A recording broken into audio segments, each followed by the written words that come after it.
Assalomu alaykum azizlar, salomatmisizlar? Agar ko'rinayotgan bo'lsa, bugun ozgina o'zgarish qilganmiz, ya'ni mikrofonga oldik, ovozimiz sizlarga to'g'riroq, sifatli yetib borishi uchun. Mavzum ham bugungisi o'zgarishlar haqida.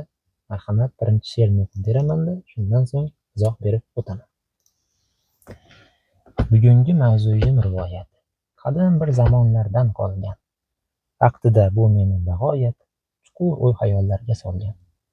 Bir o'lkaning podshohi qirol saroyida o'tirgan chog'da o'z-o'ziga beribdi savol: xalqim hozir qanday holda?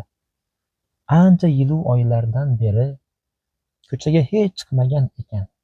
Shuning uchun bilmasdi nedir qattiq toshu yo xascho'p tikan. Bir kun tongda kimsaga aytmay saroyidan chiqibdi-yu, lek xuddi o'z uyida yurganday oyog'iga kiymabdi etik. Yalang oyoq yurtini kezib, yo'llarga la'natlar aytdi u. Qattiq toshu tikandan bezib, darrovda saroyga qaytdi u. O'sha kuni chiqardi farmon. Farmonki, xo'p puxta, xo'p ajab. Eshitib lol qoldi xalq shu on. Tushmi bu yo o'ngmi dovdirab? Farmon shu: mamlakat yo'llari yurishga yaroqsiz barchasi.